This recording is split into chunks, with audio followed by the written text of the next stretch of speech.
I've heard that messing with certain drugs can affect the chemical composition of your brain. And now, is ayahuasca, is that still psilocybin? Is that what that is? I think so. I assume it's a type of mushroom. I didn't know if it was a type of mushroom or if it was MDMA. There are many varieties of mushrooms. The most common are Noah's button, portobello, and baby bella. Nobody said nothing to you. Shut up. Here we go. Hey, hold my beer. And now...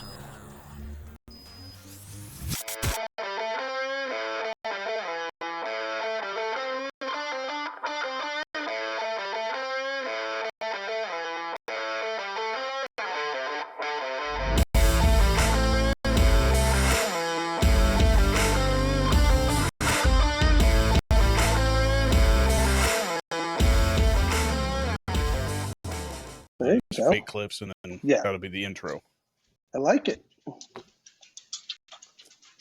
Why have a video to start this off with? A video? Is it a good video? Oh, this is concerning. So. I left my ass Bobby, off. So, like, is this? I was going to say, is it a video of us? Because that's always concerning. This is a video when you and Jordan turned 80. When we turned 80? Okay. Yeah, this is you and Jordan 80 years old. You ready? All right, let me see it. I'm going to put it on live. Right? You ready? Okay. Here we go. Yep, let's hear it. Motherfucker! Let me replay it. It didn't play all the way through. I would have tripped. Jordan's the one in the overalls. I'd have tripped him so bad. Yeah, he tripped you. Motherfucker! I would have tripped right here. When he's crossing, my hand would have went out to trip his ugly ass. He would have been tumbling. He better have been tipping too. See? Boom. I'd have stuck my hand out and tripped him right there. I'd have been way that is 100% Jordan and you when you trip. A cheap move.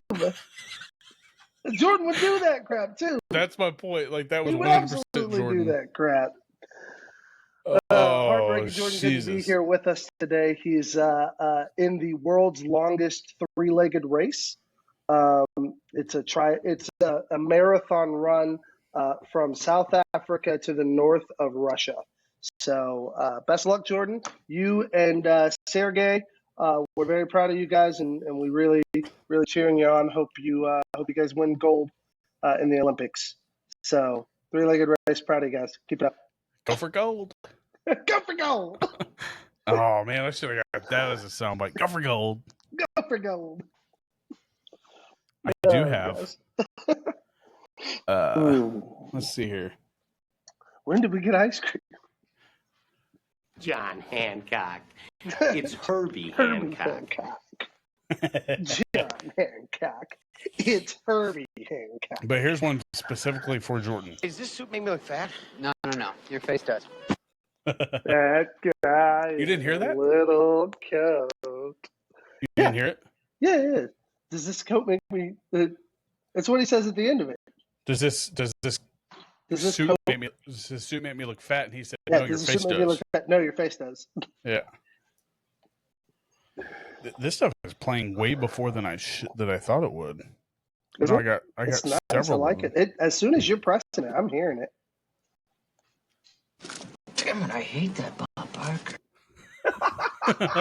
Let's go. Damn it! I hate that Bob Barker. The price is wrong, Bob. Oh, I'm definitely that was the TV version. The price is wrong, bitch.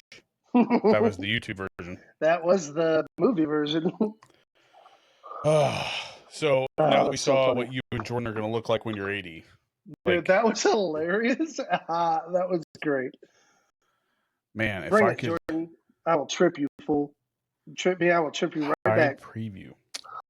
But no, I think that was 100% a thing Jordan would do to you. Like I can't say that I would trip you. I would like de-pants you and then try to take off and then see you fall. I could totally see you trying to tie my shoelaces before without me noticing.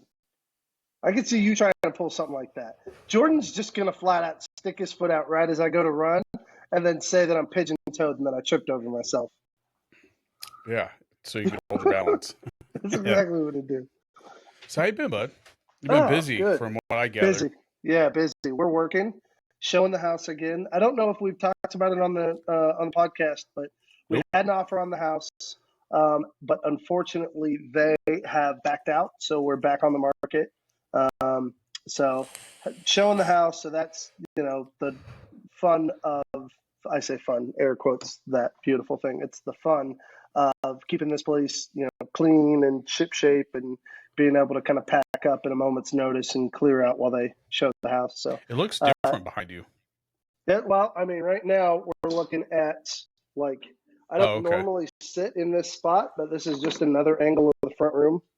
Yeah. So I'm sitting at the bar right now. So that was the last time that you had Owen at your house, and he sounded like a dead cat. Dude, Owen was in a season right now where he is absolutely an animal.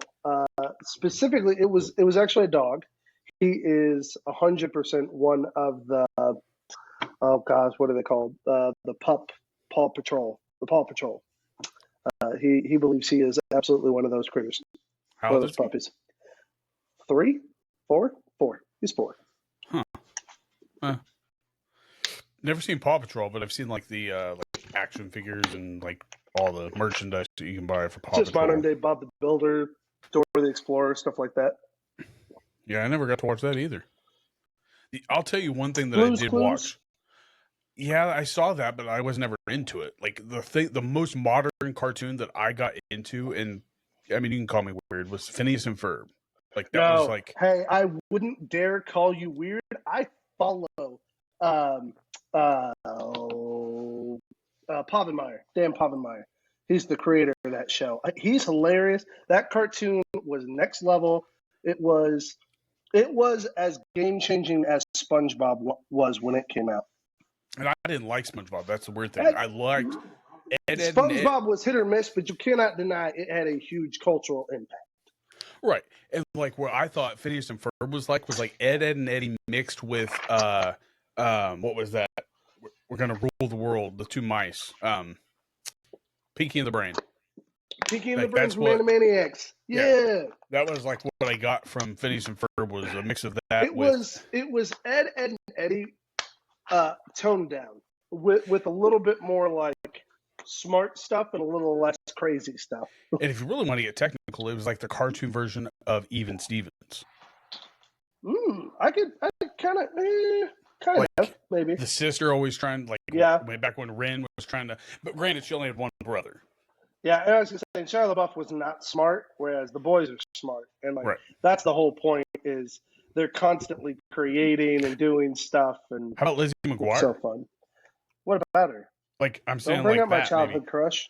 Oh man, I thought Ren was attractive also. Yeah, but then again, she was also, and I don't know if this ever does it for you, but I also like voices matter to me. So with her, she's also the voice of Kim Possible. Yeah, and that's like phenomenal. Well, you have both of them in Cadet Kelly together. Yeah, exactly. So that was like your childhood dream. Romano, what? Alyssa Milano. No, not Alyssa Milano. Melissa Milano. No, Romano. It's something. Christy Carlson Romano. Oh, that's right. Christy Carlson Romano. Melissa Romano. Who is that? Alyssa Milano is the girl from Charmed and other things. I didn't know her from Charmed. I didn't see Charmed. Oh gosh, hang on. Alyssa Milano, you also know from. I thought she was on like a sitcom, like not King of Queens. Oh, she was on Who's the Boss. She played the daughter of Who's the Boss. Yeah, wasn't it? Yeah, Samantha. Wow. Yeah, we're getting in. Speaking of like, know, right? Speaking of like TV shows, like Father's Day just happened. Oh, I know. Dad. Yeah, if you're watching this and you are a dad, happy Father's Day to you guys. I am a dad, and let me tell you, it is the biggest blessing in my life. They drive me freaking bonkers up the wall, but they have helped me shed so much of my selfishness, so much of just my self-centeredness, and really helped me to learn how to live heartlessly. No, that's not the word I wanted. Heartfeltly. Yeah, maybe. Is that a word? That's heartfeltly, but that's still not what I wanted to say. basically having kids selflessly, but also leading with my heart and my head at the same time. In a world filled with imitations, there's one name that stands out above all the rest. Rage Beef Jerky, a small batch jerky company that sets the standard for what it means to be 100% grade A quality beef. Rage Beef Jerky is the self-proclaimed world's best beef jerky. But just because it's self-proclaimed doesn't mean it's not true. Rage Beef Jerky is made right here in the USA and can be found in 5 states across 400 plus locations ranging from Kansas, Nebraska, Oklahoma, Missouri, and Arkansas. But if you're not near those states, all you've got to do is visit www.ragebeefjerky.com, and you could choose from any of the 6 flavors that they got of jerky or beef sticks. They got both now. They're really good. The flavors are original, teriyaki, hot, cracked pepper, sweet, and spicy, or you can go with my all-time favorite, which is bacon jalapeno. Chef's kiss. Rage Beef Jerky has given our listeners the opportunity to save 15% off their order. At checkout, use promo code CHUBBY, that's CHUBBY, and save 15% off your order. Don't let your taste buds suffer through any more mystery meat products. Visit www.ragebeefjerky.com and let your taste buds rage. Get your jerky on. So it's been really cool. It's a lot of growing up on my end by having kids. I would say that I agree with you, but don't worry about me. I don't need you to agree with me. You'd be like, that's cool, man. That's great. That's the only thing. I tell you and Jordan both Happy Father's Day every year, but like, thank you. Jimmy got me a card, and I think cards are overrated. Like she also said it to you on Facebook, and you were like bothered by it there too. I wasn't bothered by it. I was like, I don't think this counts. I would agree with you to an extent. I mean, I think anytime that you step into a responsibility role, you deserve to be credited for that. But I do agree that like kids are a completely unique thing. Brock actually called and told me Happy Father's Day. Hey, that's freaking awesome. I love that, and I hope you take that to heart. Oh, I was very I don't want to say shocked. I was kind of like, I wasn't expecting it. Sure. He says, he goes, I know you're not my dad, but he goes, stepdad counts too. So I was like, oh, this and you've been a father figure to him. I've known him since he was 11. Exactly, and you've been there for him. And he's 22, so 11 years. So it's about the same time you've been a dad too, right? Yeah, 11 years.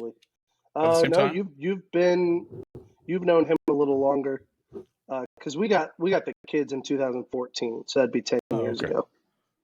Oh, okay. So close. Like I just Somewhat met close.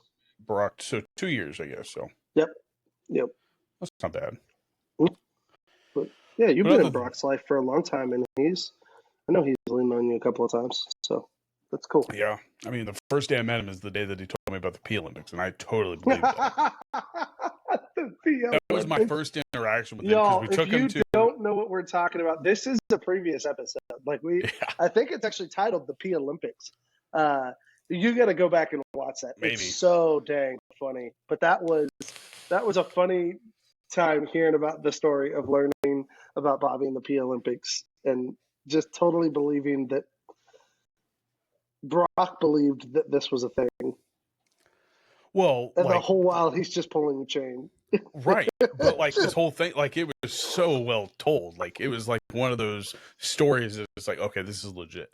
But that was actually the first time I ever met him, and I took him and his mom to the drive-in in Wichita. And we were going to the bathroom, and that's how he told me about the P Olympics. And I taught him about the 1, 3, and 5 rule, like at the journal. Good. And like that's where it led to. He goes, I had no idea. And then that's when he leads me to believe about this event called the P Olympics. So yeah, bravo to you, Brock. Amen. Now I'm still kind of a little concerned that like this could have been a thing and he just didn't want to like confess up about it, but it's cool. I mean, because I've done weird stuff too. I think he just suckered you into believing that they pull off the P Olympics. Hey, he did. So he was like, "What kind of prank can I pull on this dude?" I had no idea you were going to be sticking around. He's just like, when am I going to pull on this guy? Right. You ever see Man of the House with Jonathan Taylor Thomas? I had a squirrel named Numbnuts. Yeah, exactly. Heck yeah. That's totally what I think of. It's just Brock. Was that Chevy Chase or Tim Allen? Chevy Chase. Yep, Chevy Chase and Jonathan Taylor Thomas. Because Jonathan Taylor Thomas and Tim Allen did another one where he was at camp with them also. Like where he was like the one they did, hang on. He was like his stepdad, wasn't it? Or no, that was Chevy Chase. Yeah. You're thinking of Man of the House. Man of the House. Well, Man of the House was with Tim Allen then. Chevy Chase is a different one. What's the one where Tim Allen's dressed in a suit and they go camping? That's Man of the House, I'm pretty sure. Well, Chevy Chase had like an Indian suit on in that movie that I'm thinking of. Okay, hang on. So you're okay. Let me see if I can find it then. Sorry, y'all. We're on a rabbit trail because this is what Bobby and I do. So to be clear, we are hunting for a Jonathan Taylor Thomas movie. Hang on. This may be Jungle a lot to Jungle? easier. Jungle to Jungle? That wasn't Jonathan Taylor Thomas though. Jungle was a movie with Tim Allen and his stepson. So that must. And he did have a stepson, yes. Yeah. But it was that he had not a stepson, a 13-year-old son who was raised in the jungle, and he brings him to New York to live. Oh, okay. So I'm just mixing the two Disney movies up. Yep. Jungle. But then there's Man of the House, which is Chevy Chase and Jonathan Taylor Thomas. Well, so many movies as a kid, though. Ooh. And that a lot of classics, man. Right. And it leads me to since this was Father's Day, who was your favorite childhood TV dad or movie dad? There's so many of them. Almost untouchable. So many great ones. Like for me, Tim Allen's in that combo. Tim Allen for sure. Al Bundy. Al wasn't a dad. He was a dad, Al Bundy? He had a daughter and a son. What are you talking about? Does he have kids later in the show? Married with children? Al Bundy? Al Bundy. Oh my gosh, that is not. Do you know where my head was? I have no idea. I was still in. Home Improvement Al. Yeah, Home Improvement Al. That's where I was. I was like, he doesn't have any kids. That's the whole bit. He can't get a girlfriend. I don't know what Al's last name was. It was Al. Borland. Al Borland. Al Borland. That's why it was Al Bundy, Al Borland. So, see, we both do it all the time, man. It's so bad for me. But Al Bundy. Tim Allen, Dan Carl Connor. Carl Winslow, dude. Family Matters. Yeah. That's the thing, man. I loved wholesome dads, so I was all about. What? Why are you laughing? No, it's just you loved wholesome dads. I get it, but I love Family Matters. Family Matters was much more than just wholesome. Yeah, it had wholesome parts. It was like Philip Banks. Philip Banks was a great dad. Absolutely. I would say they're on the same spectrum. Give me Fresh Prince of Bel-Air. Give me. Philip Banks is so good. So good. Philip Banks is and that's the voice of Shredder too, right? Yeah, the original cartoon Shredder. Yeah, the original cartoon Shredder. I mean, that man, he got my heart. I love him. My favorite episode from that was the pool episode, where he plays dumb about pool, and then he tells Jeffrey what was the name of the pool stick? Damn it! All right, one more game, double or nothing. And he goes, Jeffrey. And he says, get Patrice or something like that, or I can't remember. Get me Irene. Is it Irene? It might be. I don't know. And you find out it's a freaking bullshit. I know it. Get me Lucille. Lucille. Get me Lucille. Oh, that's even creepier when you think of Walking Dead. Oh yeah. Oh. Get me. I wonder if they're playing homage to that. Probably could be. Oh. Jeffrey, give me Lucille. That's funny. Oh, but no. Who else, man? But my favorite one, probably the one that reminds me the most of my dad, is probably Tim Allen. Not because he was handy or anything, but just I grew up with Tim Allen in my house, and my dad's favorite show was Home Improvement. Oh, dude. Dan Connor. I was just getting ready to say, how did I forget John Danny? Goodman? No, Danny Tanner, Full House? Yeah, Danny Tanner. Yeah, he wasn't my favorite. Whoa. Was not my favorite. The uncles were better. Whoa. Uncles were better. Whoa. there will be zero slander. I didn't say that he was a Zero terrible slander dad. of I'm just Danny. saying I prefer Uncle Joey over Danny Tanner. All three of them are great dads. Well, Joey was never a dad, but it's all He right. is a dad to those girls, basically. But you're right. It's just Uncle Jesse and. But gosh. I mean, Danny Tanner was like iconic for sure, but I preferred the uncles. Red Who Foreman, else, though? that 70s show. Red Foreman was awesome. Red Foreman is like Red's hilarious, dude. He's such a relatable dad. Like Al Bundy, like he's iconic, right? Yeah. Al Bundy, like with his one-liners. And speaking of which, like I had no idea he legit played in the NFL in real life. Ed O'Neill played for the Steelers. Huh. Like I just started watching games with names with Julian Edelman, and he's on there. Touchdowns that much more. Yeah, but he was a defensive lineman, so that was a little bit different. Yeah, but still, it's funny. And but no, Ed O'Neill as Al Bundy, but then Philip Banks, Sam Elliott in The Ranch. Dude, I love Sam Elliott in The Ranch. Absolutely. I know Sam that's not Elliott like a childhood dad, but like. No, yeah. Gosh. But what like other shows did we watch as kids? I'm trying to even think of the shows as now. kids, like cartoons, you can go cartoons too. Like even Stevens and all the Disney shows. Yeah. Even Stevens, that dad was kind of creepy. I don't know if you caught that vibe. I'm looking up 90s shows to be able to identify who's the boss. I mean, Tony Danza. Yeah. I mean, I didn't really watch the dad that from as much. Dinosaurs. Oh yeah, Dinosaurs. Man, that was so long ago. Fred Flintstone. That's funny. Oh yeah, absolutely, Fred Flintstone. Another John Goodman bit. I don't know if this holds up, but at the time, I would have said Bill Cosby. I mean, as a kid, I would have said he's a really good TV dad. I mean, now, in hindsight, I'm not so sure it measured up. The Huxtables. Oh man. Oh, how about the dad from Tommy Boy? See, he was cool, but he was so like, I don't know, man. Splinter, does he count? Splinter? Yeah, he's a dad to the father Turtles. Figure, maybe. He is a dad. He raised the boys. I mean, I'm not gonna disregard that, but there have been some really great TV dads, though. I'm trying to think of just. Is there any dad that reminds you of your dad? Like, I would say the closest one would probably be Sam Elliott from The Ranch. Like, yeah, or Foreman. Just because he's witty as all get. Foreman maybe, just because Dad had a lot of good one-liners and was usually pretty snarky. Jackass.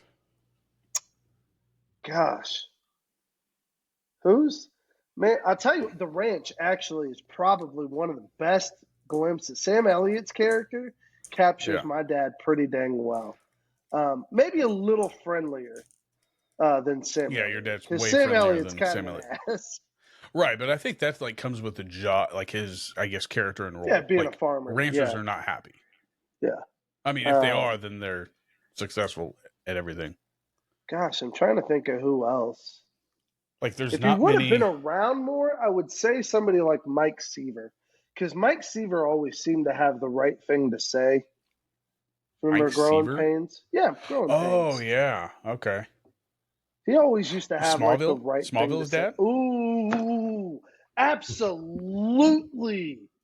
That's my favorite John Superman. Schneider. He was also the Dukes of Hazzard. Boduke. Boduke. Yeah. Boduke. John Schneider is his name.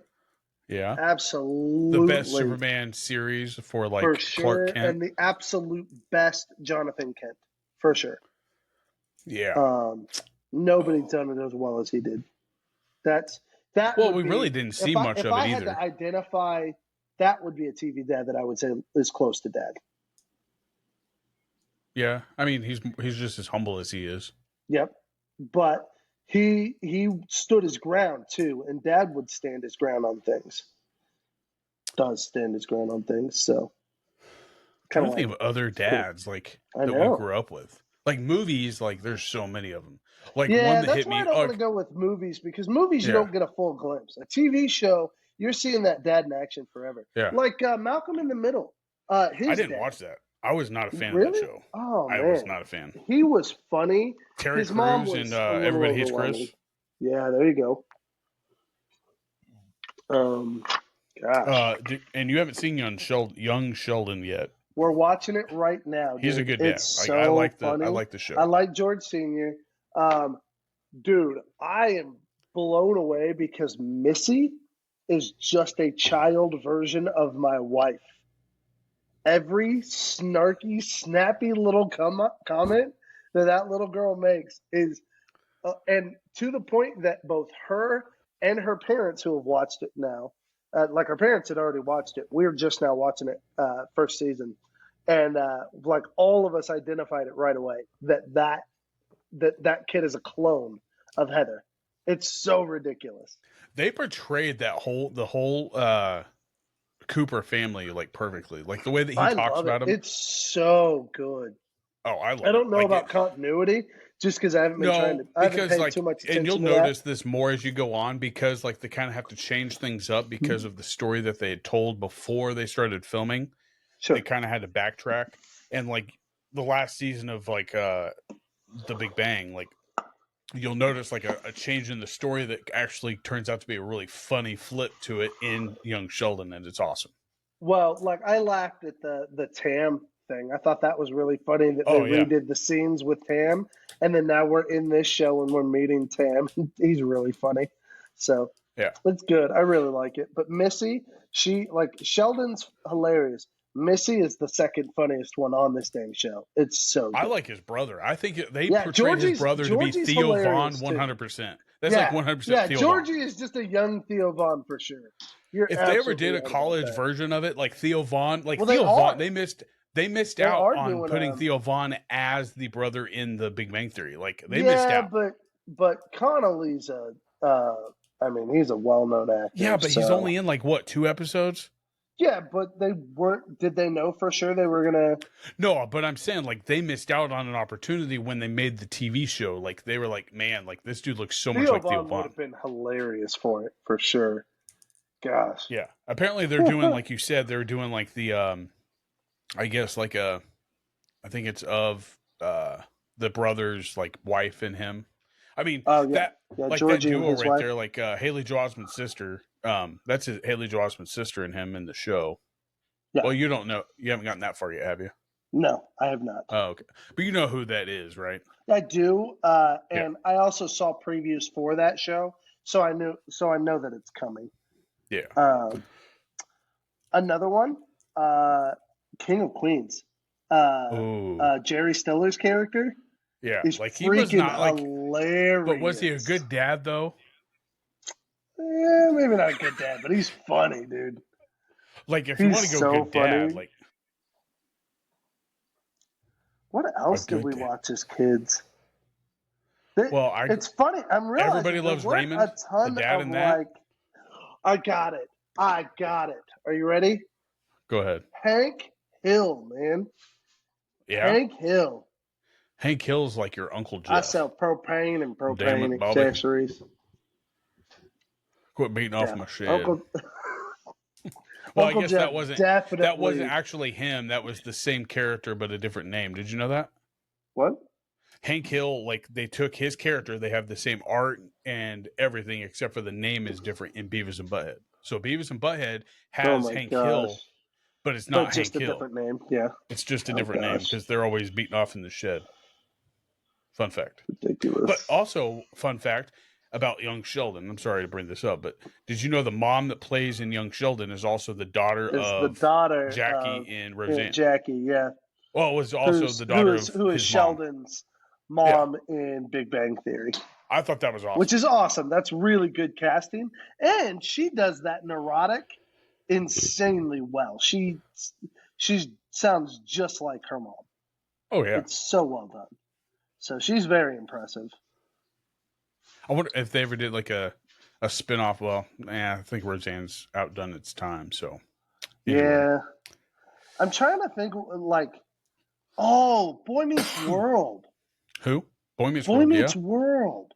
Yeah. Corey's dad, Mr. Matthews.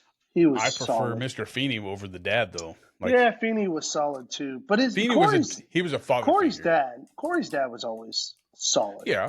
He just didn't play a major enough role like no, not Eric Matthews. what they could Eric's have his done. brother. Yeah.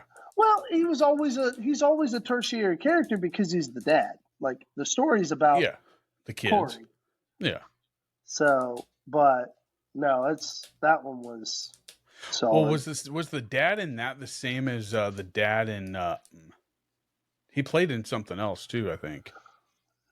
As a dad, like he was a father figure in another TV show. Oh, it was one of the Disney. It was a Disney show, I do believe. Like, it wasn't Lizzie McGuire. It was it Even Stevens? Was it Even Stevens? I don't know. William Russ is his name. So what else did he play in where he was a dad? Oh. A movie called Replacing Dad. That's creepy. But yeah, Step by Step. What was his name? Oh gosh, that's more 80s. That's a little bit before us. No, it came out in the 90s. Step by Step? Yeah. Oh Step by you're Step right, was because 90s. that ran alongside it was like around the same time as probably Saved came by out the in Bell. 91. That came Saved out by in the 91. Bell-ish. 91 and 98. Yeah. Oh man, so many good shows. But yeah, there's a list of ones that would absolutely be on my list. But yeah, happy Father's Day to all the dads out there. Yeah, even if you're a Father's TV Day, dad. yo. But like when I think of like my dad was not like he was not like Tim Taylor, but like I got the vibe only because he loved that show. But my dad had these weird things that he would rig things up to work. A lot like your dad. Like they did like things to get stuff, by. yep. Yeah, like they would jerry rig things like hacks before they were life hacks. Like that was the life hack. Like your dad You just duct make taping. It work. It's all that matters is that it works. It ain't got to look pretty. Yeah, it just has to work. Like duct taping a bumper to your car or stringing it up with fishing line is like the life hacks of the 90s. Absolutely. Oh man! But like that's what I always think about. Like the dads, like they're the ones that like Dads originated are the best at hacks, dude. Yeah, but now hacks come from women. Hacks. I think if you've noticed, like a lot of the life hacks you see are like, did you know you could do this with this? I mean, like, that's all I see on like TikTok and stuff like that, or life hacks from women. Like I don't see them from dudes. Like dudes are like they're not really you're hacking. Just giving things. us a little insight into your For You page, buddy. I guess. Well, I did find one that was crazy that I thought you would find pretty interesting. Like, okay, and only because you're a math nerd, right? I mean, is that fair to say? Oh yeah, absolutely. My fellow nerds and I will retire to the nerdery with our calculators. But the reason why I bring that up is that, like, when was the last time, other than what, probably geometry, when you used a compass, a math compass? Yeah, it's been a while since I've used a compass. Okay, so check this out. Like, I'll be honest with you, I never actually took a class that I needed that math compass, ever. Okay. I didn't get that far ahead in life. But anyway, I watched this guy. Geometry, by the way, just to be clear. Okay, what did I say? Algebra? No, I'm just saying that was geometry, which wasn't that far in.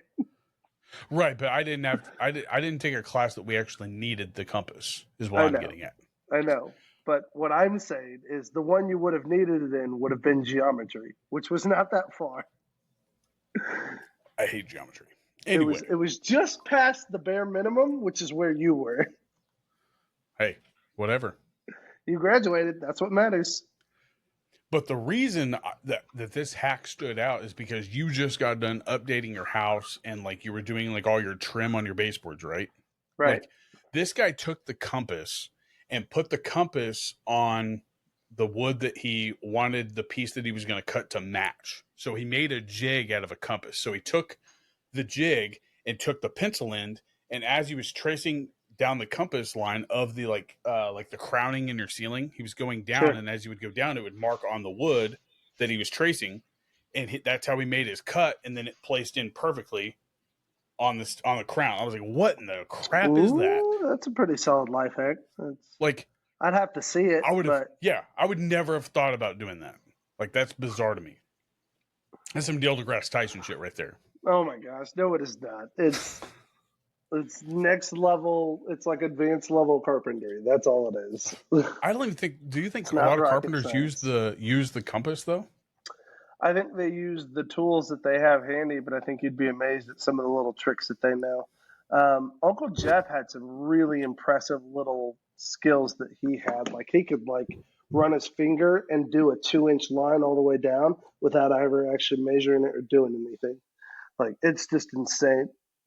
But they do it so much that they know all the little shortcuts to take to do it just right. It blows me away. Working for 4 months with Uncle Jeff definitely showed me some cool things. Like the jig thing. Like I could see Jeff like creating his own type of jigs to be able to kind of match either angles or whatever it is that you're trying to do. Like that's sure. But I never saw a compass used in the carpentry world, and that's because they have tools that I guess offset that where you don't need the compass, and that's what a jig. I can't say I've ever seen one either, so that's pretty. I was just blown away by. I was like, man, because what he did is that he took the pencil was on the wall where he needed to cut out at, and then that's when he would go down with the compass, and it showed his cut that he needed to make with his router or something. It was just awesome. I was like, Jesus criminy. Technology's amazing. Innovation's amazing when you see it, especially if it's something that you wouldn't have thought of, and then the moment you see it, you're like, oh, that's so simple and so perfect. I hate it. So, I hate it because it's usually I'm saying it's because it usually happens after I've already done it and I just stressed over for probably 3 months. That's fair. It's you can't benefit from it, and that sucks. But it is cool when that innovation happens. It's fun to see. I will agree with that. And I think TikTok has really helped with that. TikTok and all those short form things are the perfect TikTok thing for that type of stuff. TikTok and its short form feed and its For You page algorithm is phenomenal when it comes to figuring all that out. Booty! That's Booty. Sorry, the Cardinals just got the notification. Cardinals lost to the Marlins. Marlins came back. We had a solid lead, but we blew it. Well, shucks. We're in competition, man. We're in second place, but it's just the whole division went upside down, opposite of what it was. Wild, but nobody can stay hot. Have you noticed that? It's just a battle, except for the Brewers. Freaking Brewers. The Brewers They're are in the lead and dominating, but beyond them, the rest of us are kind of bouncing back and forth. So, good news is the Pirates came out of nowhere. I know being in second keeps us in competition as we round into the middle of the season. So we'll be all right. But life hacks that I think that they need more of, or I am one of the guys what are some ones that we need more of? Okay, I'm a guy that is very simple, other than I hate to be hot, sweaty, uncomfortable. I think summer is overrated. Gosh. I think summer is overrated. Yeah. They need more life hacks to stay cool. In Florida. Oh, and not only is it hot there, it's humid as shit. Yeah, it's humid. There's bugs. There's 8 different types of mosquitoes down there. There's so many things. Florida is swamp ass. That's what it's called. Let's make a list. I was going to say, make a list of all the awful things about summer. I mean, swamp ass. The massive amount of bugs, swamp butt, crazy, chafing that goes with swamp butt. Chafing is the worst. I hate How about taking a shower, then stepping outside only to need a shower again? Oh my gosh, yeah. Mobile, Alabama was the most uncomfortable. How about walking outside and feeling like you can't breathe because there's so much moisture in the air? That is okay, so I've never really been in a dry heat atmosphere. I've never been to the southwest of the United States at all. No Vegas? No nothing like that? No. Vegas doesn't intrigue me except for one thing. The Sphere. That's the only thing that intrigues me.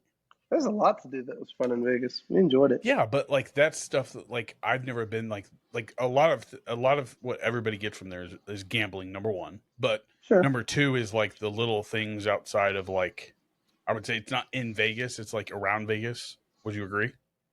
Kind of. I mean, we did a bunch of little touristy things. I mean, it's an experience. You're right. Gambling's a big factor and a big part of it. So if gambling's not your thing, I could see why it wouldn't be number one on the list. But Vegas is an experience. It's interesting. It's, Branson, living near Branson, I get why they call Branson the Vegas of the Midwest. Because really both of them have kind of this culture of showmanship, of making things pop and going the extra step to catch your eye. Yeah. So Vegas has a lot of cool sites though. Like Vegas itself, like when I hear Vegas, I immediately think of gambling, but I also like there's a few things that I would do. I would number one, go see the Sphere. I would go check out the Raiders stadium first of all. Legion, yeah. But then I would also AFC check West, out like Arrowhead West. Yeah, I would also go check out like the UFC's headquarters there. I mean, that's the stuff I would want to go see. Like, or a pawn shop maybe. We've been to Vegas twice. Yeah, I'd want to see that. I'd want to go inside the pawn shop. We saw it, but we didn't go inside. I heard there's a long line there all the time. Oh gosh, yeah. But yeah, no, Vegas is like a dry heat. And so yeah, it's a definitely a radical difference from where we're headed down in Florida, where it's super humid, to out there where it's like it's hot, but it doesn't weigh on you in the same weight. I just know that I was never in Florida. I was in Mobile, or we were both in Mobile, Alabama, and like we just got a taste.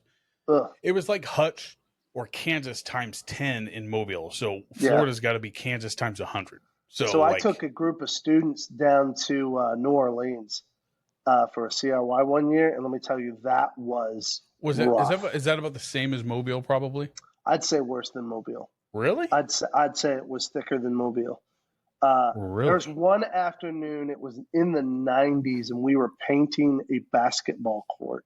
And I had to get my kids off the court for an hour because they were going to suffer heat stroke.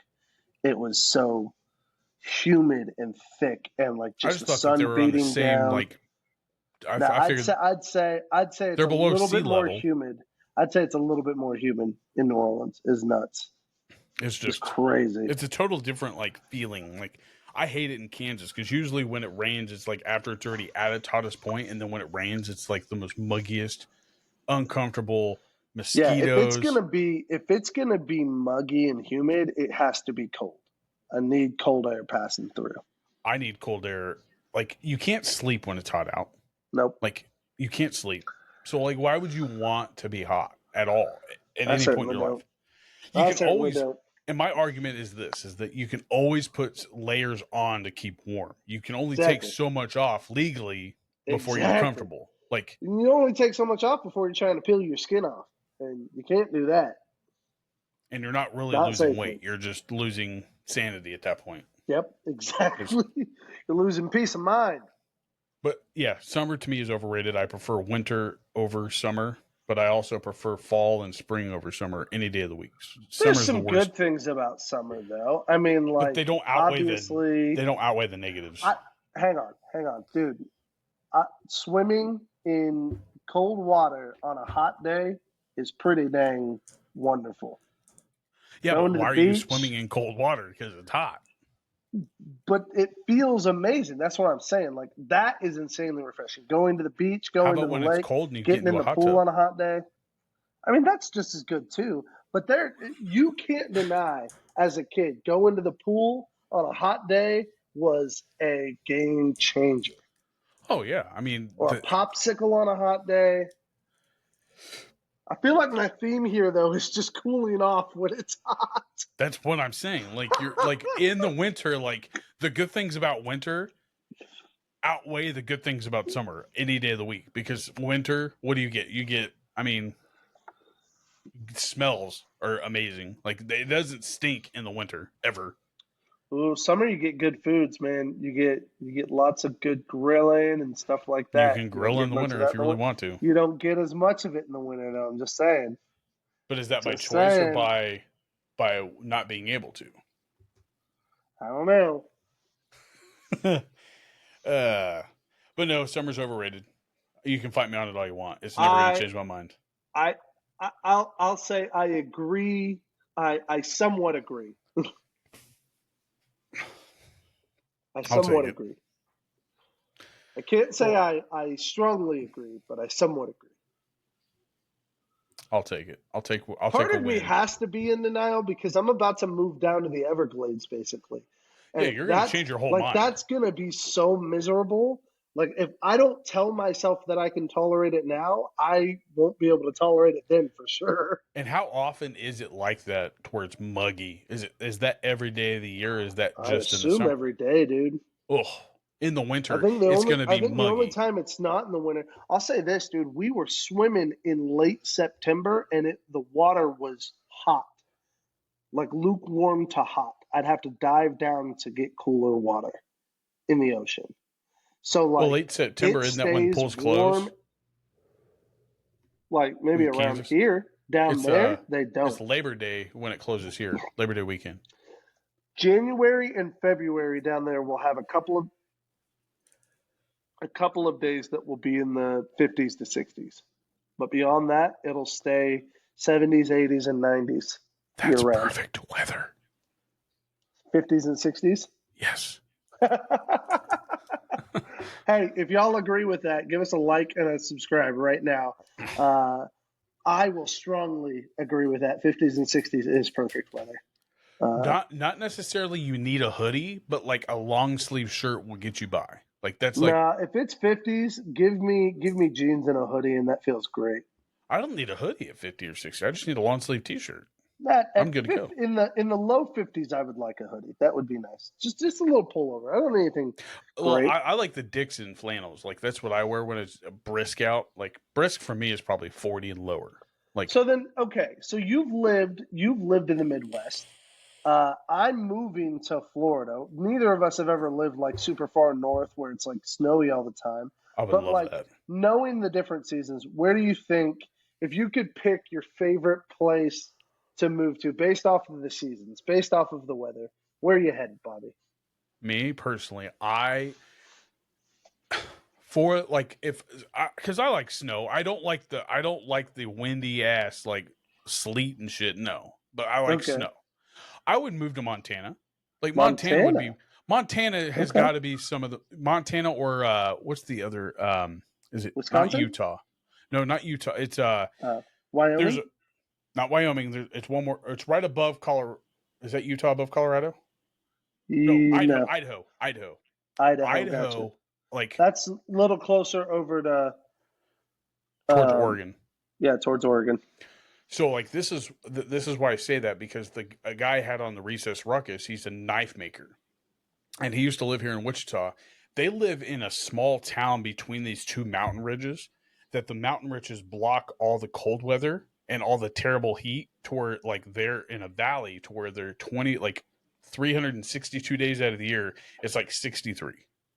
Ooh, that sounds wonderful. Yeah, like I think that would be amazing. So, tiny little valley in Idaho. That's where Bobby's moving to. He's going to grow some spuds. I would live in 60. But I also like Kimberly, Missouri. Like, I don't like the roads there. Like that shit scares the hell out of me. The roads suck here. But like the way that it looks there, like a nice snow in Kimberly, like I could see how that could be like infectious to people to want to move there. Ozarks are beautiful. You just don't want to drive when the weather's bad. That's for sure. And I wouldn't. So yeah. I mean, win-win. But yeah, man, we're headed to Florida, but I can't deny. I think if I could pick anywhere and I knew I'd be successful there, I'd probably head to like Wisconsin or something like that. Give me the land of the cheeses. Chicago would be nice too. Like the Illinois. Give me the land of the cheeses, baby. Well, I mean, I don't want to live anywhere up too far north, like New York. Like that's just too. I could handle Toronto. I can handle Canada. I could do Toronto. There are places in Canada that are beautiful. Like I had no idea that existed. Every time I think of Canada, I think of maple leaves, syrup, and like a terrible place to live. But like there are places that make it look like Wyoming, Montana, and Utah, all those types of areas. Dude, like a ton of like clean water. But like I would say the prettiest place that I've ever seen, like in America, I would probably have to say somewhere in like Montana, places like that. Like that's like a nature, I guess a naturalistic viewpoint. Like that's what I would rather see over city lights. Sure. I definitely think the farther north you get, the more beautiful the landscape gets. More trees. So, yep. That is one thing about moving to Missouri from Kansas that was nice. That is a total different so shock. many more trees, and it was beautiful. And it's only 6 hours away. That's what's bizarre. It's like, how do you have like, and like geographically, like at some point, like that part of like the United States was all underwater. The ozone, like, so it's just more green. It's weird. And then you go out to California and it's like red rocks and shit. Like Colorado is not a place I would want to live. Like that's just too. I guess you don't think you want to be up in the mountains like that? No, like I mean, mountains are cool to go look at. Like I'd go look at them, go hike them every once in a while, but you don't have to live in the mountains if you don't really want to. But it's so expensive to live in Colorado. Mm-hmm. But that's like going from Kansas to Colorado is a big difference, and it's only one state away. That's bizarre. Yeah. And going from Kansas to Missouri, view is different, but like everything else is pretty much the same. I would say. It is weird how like radically different even the Midwestern states have gotten, and how much different they are from each other. Because it didn't feel like there used to be that much difference. Right. Well, like when you drive from here to Missouri or to where you live, like the weather is not much different at all. Like it's a lot more. It's obviously more green and all that stuff, but that's probably the best part about it. Yeah. And then everything else is about the same. But like, what's crazy is that when we were kids, we saw so much more snow. Like in Kansas, and now we don't see that. Like we see it maybe once a year. But we also didn't get school days, so like nothing was ever that. I know, man. It drastic. felt like we never got out of school. And you have any? Do you guys have in Missouri like an ass load? Yeah, dude, it happens all the time. Because the roads are so hard to navigate out here, we'll get ice, and then they won't have school for like 3 days because the buses can't go down the back roads. Dude, that would be so that would be a perk to live in Missouri. Well, at least in your area. No, because then at the end of the school year, they have to add on days to finish up their calendar. What? Yeah, you gotta. Can you believe Michigan goes into June into their school year? Like that state goes. No, thank you. Why? No, thank you. But they also start later too. Like they start in like early, like. Bro, September. We need to go back to the old school ways where you got out right before Memorial Day, and you go back after Labor Day. Didn't you go back before Labor Day? Because Labor Day is in September. Supposed to go back we went after in August. Labor Day. We went in August. We did, yes. You're supposed to go after Labor Day. I thought Labor Day was in September. Memorial to Labor. I thought Labor Day was in September. It is. And we went back in August. I know we did. And they changed I'm it? saying before us. Oh, I didn't know that. It was Labor Day. Oh, I didn't know that. Yeah. But that's also probably for us. Trimesters. So that could probably be a factor. That was more so a Hutch thing. Yeah, I think we're the only ones that have ever done trimesters. Nationwide, they changed it to like after. Well, I say nationwide, but like pretty much everywhere. It used to be before, or you'd get out before Memorial and go back after Labor Day. And it's just shifted over time because they've added more days. They wanted bigger breaks during the school year, stuff like that. So I get it. But hey, man, why don't we talk about HCW? Yeah, a little bit of wrestling.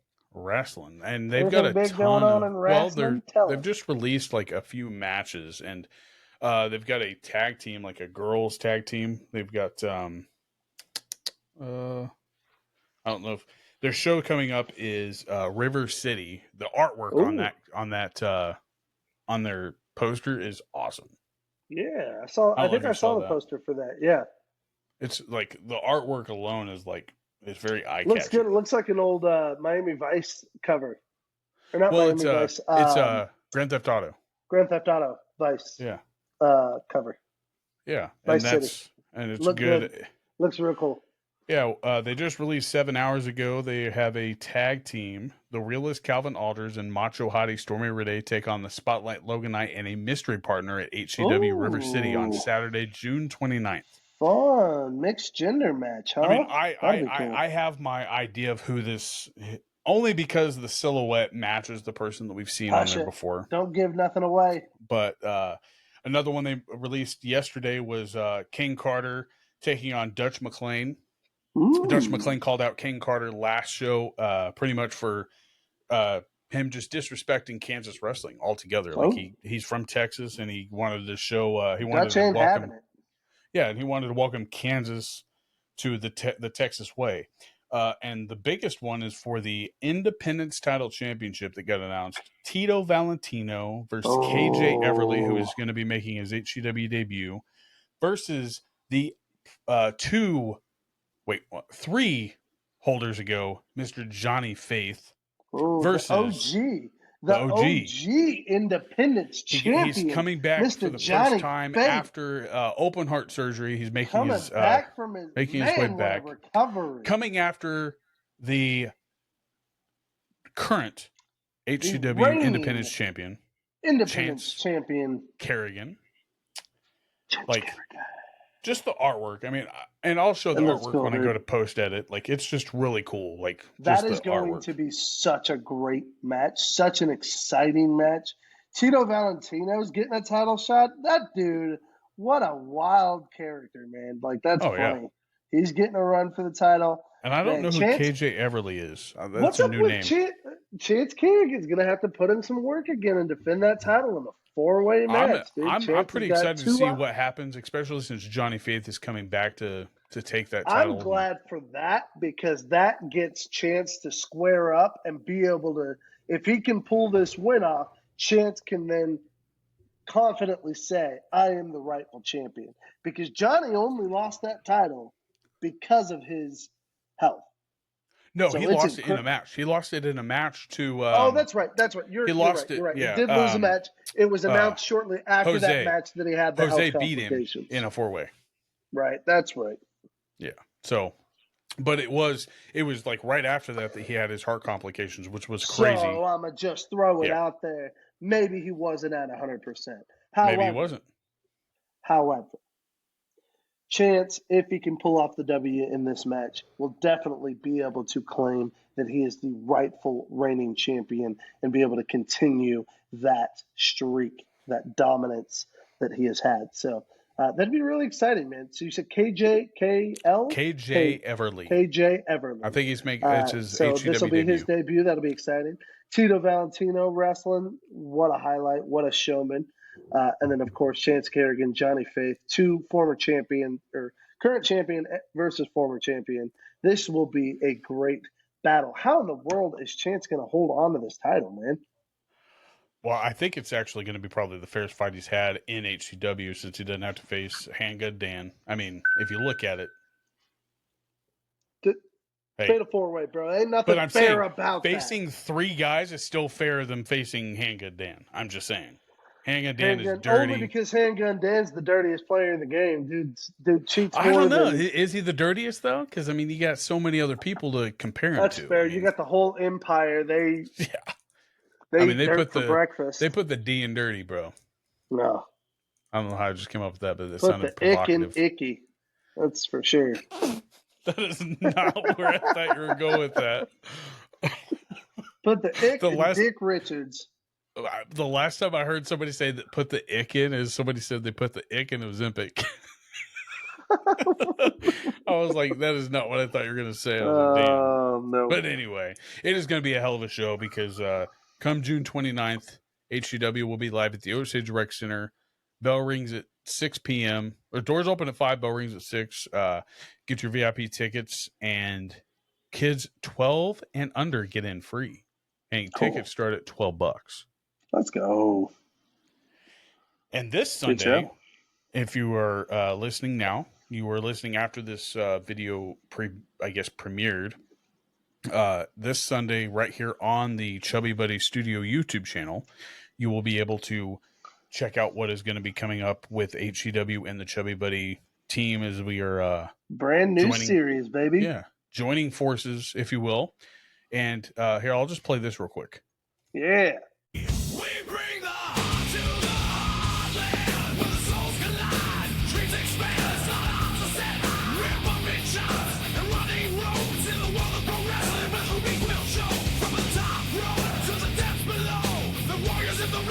Such good clips, man.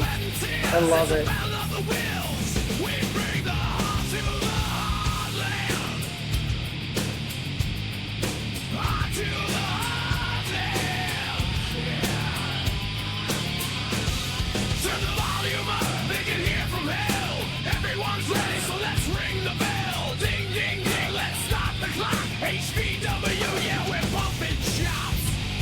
So good.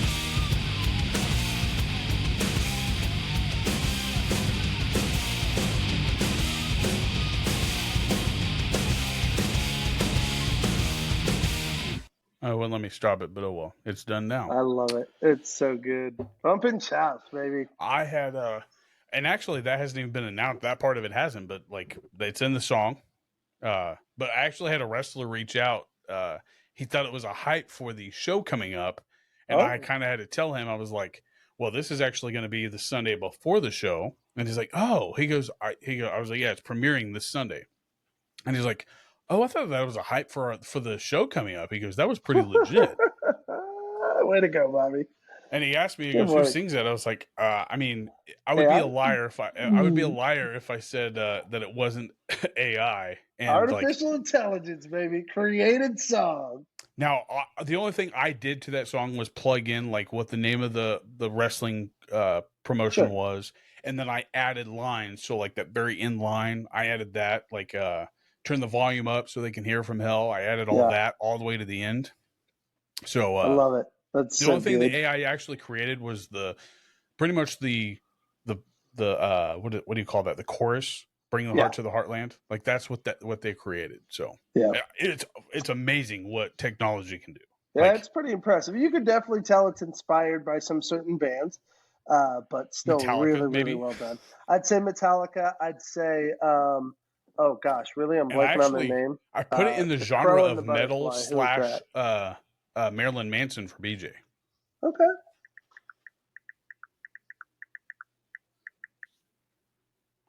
Shinedown. I think it sounds a lot like Shinedown. Pretty close. Shinedown puts on the best live show though. Oh, like Shinedown's no so question. Good. Shinedown's so amazing.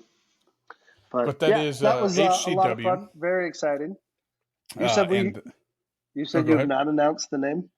Well, I mean, it's in the song. Like, obviously, it's in the song. So, like, this Sunday, I mean, they're going to be able to see it coming up this Sunday. You're going to find out exactly what we're talking about, the name of what we're talking about, and what's going to actually pertain to what we're going to be bringing to the table. So, and if you were tuned in, you might have already heard it. But that's just for you close listeners. We're just bumping our chops here. I mean, who knows? I mean, I love it. Yeah, there you go. Well done. Hey, that's HCW. Go check them out on Facebook, Instagram, TikTok, IG. I guess at Instagram, TikTok, YouTube. They have a YouTube channel with all of their not all their shows are on there yet, but they also have a Patreon. Pigeons by now. I mean, really, just check it out. Yeah, they have a lot of supporters. Wherever you're connected, look for HCW. They're probably there too. Yeah, go check them out on Patreon and join them for $5 for $5 a month, man. That's everything that they bring to the table. So phenomenal stuff. Phenomenal content. Don't miss any of the storylines. But right here on this channel, you will find out Sunday everything that's going to happen. So check them out. Good times. All right, man. Sports. I would say the biggest thing for you as a fan is probably Kansas City got their rings. Yes, sir. That was like the big thing over was it Saturday? Super Bowl rings. Those are so cool looking. The second one for me, I think it would be hard to top. Like what they did to that second ring, like no other team has done that. Which where it opens up. This one felt a little cluttered. Felt like they were doing a little too much with this one. Well, they had to try to top two. I mean, I don't think you have to top anything. Well, no, I think mentally a Super Bowl ring's supposed to be about highlighting the greatness of that year. And well, I mean, look at what happened. You know, there was the big fiasco about there being a misprint on the freaking. And there was a misprint, but like I think it's more of a shot. It's like the Miami Dolphins were supposed to be seed 6 or seed 7. No, they were seed 6, but on the ring it said seed 7. Right. Okay. Yeah. So it says seed 7. It says seed 7, but they were actually seed 6. But let me ask you something. But why nobody in the really world cares. did it need to be on the ring who the seeds were other than the Chiefs? Like, that's my point. You're overdoing it. You're overcomplicating the ring if it's got all that freaking information on there. Right. Like, Keep it simple, dude. Like, what was cool about our senior year, we got to help design our ring for our Yep. state championship. Granted, it has nothing to do with like anything close to a Super Bowl, but like we helped design it. So I wonder how many of the players had any involvement. Like, it doesn't seem like this had much involvement with the players, because the one thing at that level that they hire professionals to design them and stuff like that, there's little involvement. Like, the one thing that I think that the Chiefs did do well was like they started presenting them in those crazy like baller boxes. Yeah, that when you open those it, are cool, man. and it plays like a highlight plays reel. the highlight reel. It's Yeah, like, I want one of those boxes and that was so bad. Kelsey actually designed that. Travis did, I do believe, because it was his company that, like, when the clothing line that he teamed up with, they're the ones that actually send their clothing line out in those boxes. Really? Yeah, that's what, because Shannon Sharp got a box. Yeah, Shannon Sharp got a box from Travis, and it was like a clothing line. Are you sure Travis didn't just partner with them after the first ring box? Well, that was the second box that they started doing it. After the second box is when they started doing the rings with the TV in it. Yeah. And that was the same time that he created that clothing line. Huh. So I think Travis actually started making those boxes having the boxes made for the rings, which I think is probably one of the most unique things that I've ever seen for a Super Bowl ring. Like, I love the box reveal. I think that's such a fun celebration. I would almost rather like have a ring to display rather than that bum ass Lombardi trophy. I'm just saying. What? Like, you shut your mouth. I mean, the ring right there represents that you won the Lombardi. If you have a Lombardi trophy on the ring, you've got the Lombardi trophy. Bro, who cares? Shut your mouth. The Lombardi, it's not as unique as. I get it. We already had this episode. If you're listening, you can tune into this episode too. We had an argument about. I'm saying is that ring, the way they the Chiefs have set a tone for like the ring and like the ring ceremony. Like, that is. I am not denying that. I just think you take so many shots at the Lombardi, bro. It's classic. It's iconic. Leave it be. You punk. Can you call? Okay. I don't know how you can call it classic or iconic. What? It's a pillar with a football on top, man. Like, it's American. Our monuments are pillars, bro. It's a pillar with a football. That's America. Hey. To each his own. To each his own. But I will say this. Their rings. The way that they have designed the second ring, by far is my favorite Super Bowl ring to date for a team. Like, it is the one that opens up and it's got the field inside of it, right? Oh yeah, so dope. Like, nobody else has ever done that. Like, the only other thing that I could think of would be one that opens up and it has like mini like statues in it with all the statues of the Lombardi trophies in it. Like, that would be the next step, is to like be able to. That is what they did. Oh, it is. I thought it was just a stadium. Well, it's a stadium, but there's little Lombardi pieces in there. Oh, okay. Like that. Yeah, I mean, trippy. I don't think you can open it though. No, the second one, I think you can. I think the top of it opens. Yeah, this one opens too, but it doesn't open. This one opens to a field with Lombardi pieces, but it doesn't. It's covered at the top, and you can't open that. Gotcha. Okay. The other one's just recessed with a field in it. Exactly. Okay. Still dope. Like, yeah. And the colors, like the Chiefs have probably the best colors, like the crimson red with the silver. Like, they're iconic colors. They're McDonald's colors. Weirdly enough, they just flow together. Like McDonald's. Is theirs considered crimson red? I just didn't know. Theirs is a little bit brighter red. But my point is that red gold combo is an iconic combo. And what's wild about that is, like, I took a class on this in college, and it was the dumbest class I ever took. The science behind like colors. Why is that the dumbest class you ever took, dude? It was like That's useless. Brilliant. It was just for it wasn't a mandatory class. I just had to take something, and it was like one that I was like, all right, I'll take that. The class wasn't on that. We covered that. How's that? I don't even remember what the class was. It was just like random stuff, like psychology, science maybe. of art.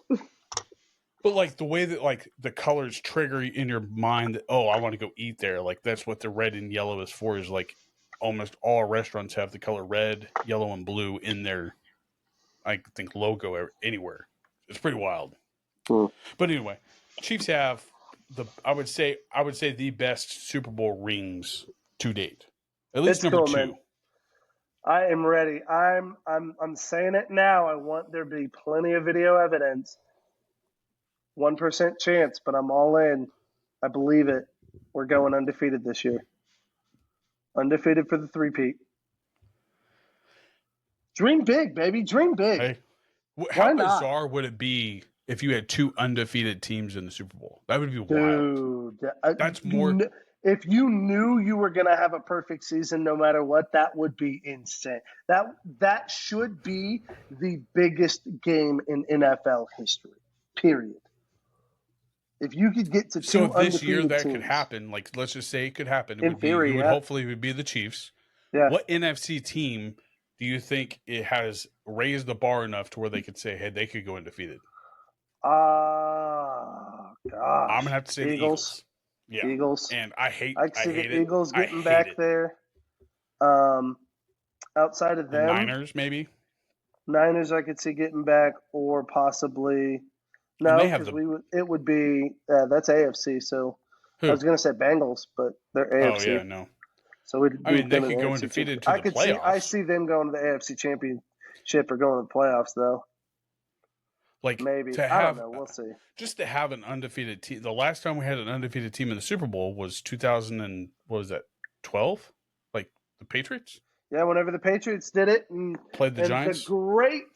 The great Eli Manning shut them down. If I had a nickel for the times that Eli Manning was responsible for shutting down Tom Brady in the Super Bowl, I'd have 2 nickels, which isn't a lot, but it's weird that it's happened twice. I hate Eli Manning. And not because he was a terrible quarterback, because he was not a terrible quarterback.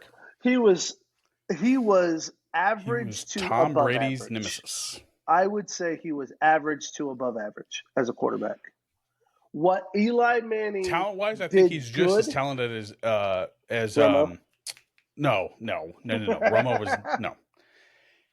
I would say Eli Manning and Phillip Rivers are just as talented as each other. I wholeheartedly believe Phillip Rivers that. had more talent.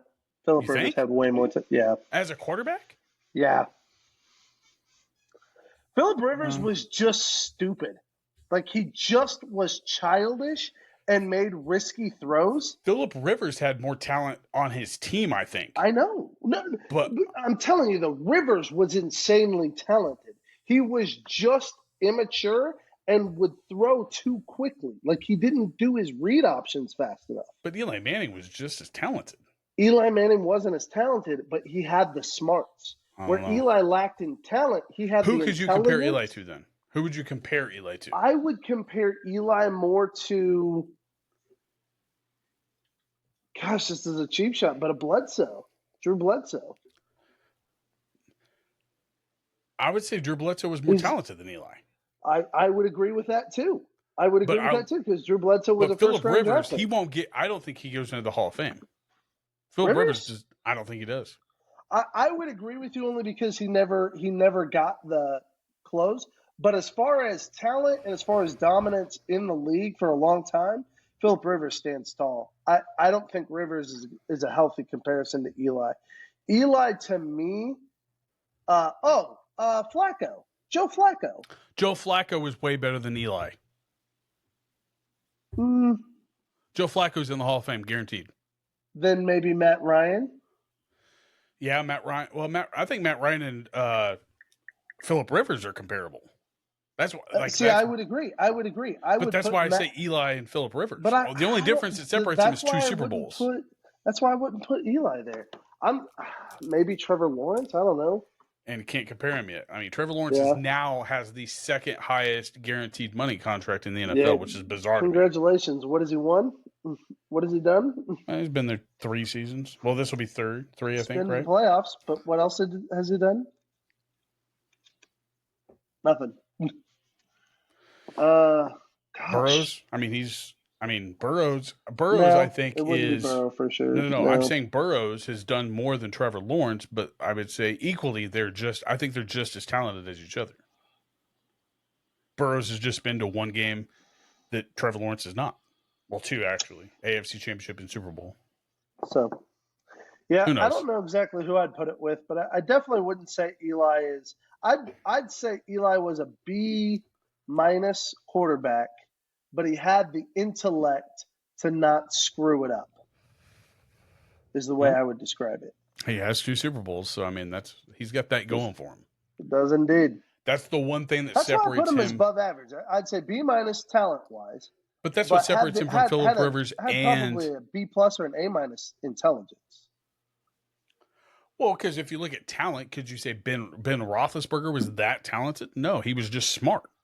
I don't know, man. He's a big. Yeah, he was big. He's big, and he played smart as much as I'd say he played physical and he played intelligently. And he had great receivers. Yeah. I mean, some people just get that lucky end of the deal, kind of like Bledsoe. Football's weird though, man, and we're in such a weird time. Wait, what did you say? I missed it. I said sometimes you get that lucky end of the deal, kind of like Bledsoe. Oh, you got the raw end of the deal, not the lucky end of the deal. Well, but he got hurt twice. I mean, he won a Super Bowl. That's true. He got a Super Bowl ring. No, he didn't win. He won. Didn't he win before? No, sir. Yeah, he was there with their first Super Bowl that they won. Was he? Yeah, he was. He got drafted 3 years before Tom Brady was even there. I know that. And he won a Super Bowl with the Patriots. I don't think so. Or did he lose that Super Bowl? It was in 90-something, 97, 98. He might have been 99, made a maybe. Super Bowl appearance in Super Bowl 31. Who was he with? Excuse me. 31? Yep. 60. So 98? 36? Okay, hang on. Tom Brady became so. Is it crazy that we still see all those shorts and crap of like the roast of just Drew Bledsoe got roasted pretty good on that roast. That was, dude. I laughed really hard at a lot of the stuff that they said. Did you go back and look at the Tom Brady roasting him about the 2 jets that struck the building and the quarterback? Dude, that was nuts. And then Nicky's joke about him. No, dude, it's 31 is 1995, but so they must have lost that Super Bowl then. They lost to the Packers in 31, 35-21. So yeah, Bledsoe never won a Super Bowl. Okay. He went to the Super Bowl, and he did get a ring. But that was 2001 when he was injured, as backup for Brady. Well, he wasn't backup. Well, he was injured. Yeah, injured. He would have been the starting quarterback, but would they be in the Super Bowl? Who knows? That's the argument that he was in the hospital with internal bleeding at that time. Yep. Yes, indeed. The GD Jets. Anywho, what else? The typo. Did you see that the Kelsey brothers? They joined forces. Yeah, with I want to know what that whole beer. I want to know what it tastes like because I'm kind of intrigued. I'm not much of a beer drinker, but I will try it. I'm sure. But garage beers, lime. That lime looks good. It's intriguing. It's such a weird time. Like off season's so odd. You know, you've got the draft, but once the draft's over, you hit the dead season before really anything's going on. What do you think's like? Okay, so we've heard some drama already. Like OTAs are happening, so it's a quiet time in the season, anyways, with OTAs.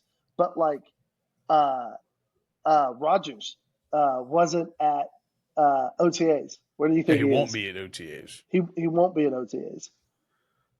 Do they know where he is? Has he publicly said? Now I don't know if he said it, but like the rumor is that he's on an ayahuasca.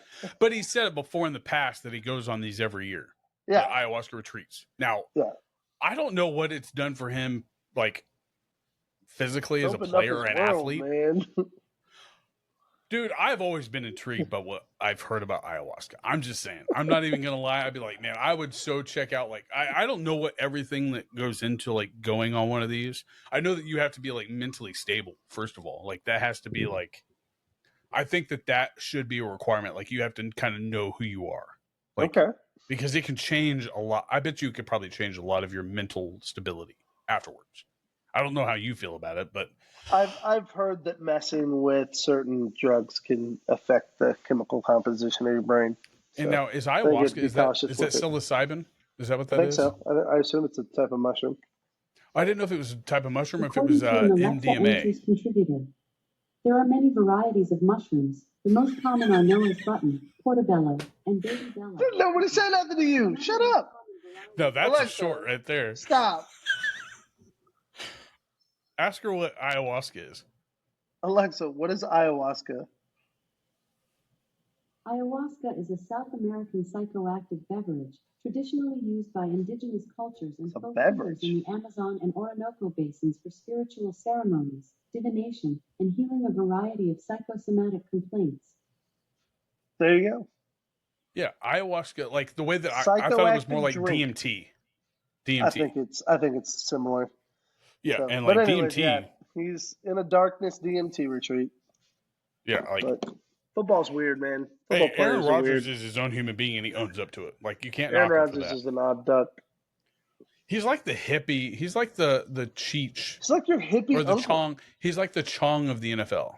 Yeah, Minus the, I doubt he smokes pot. Like I don't see that from him. really? Oh, I don't think he definitely does. smokes pot.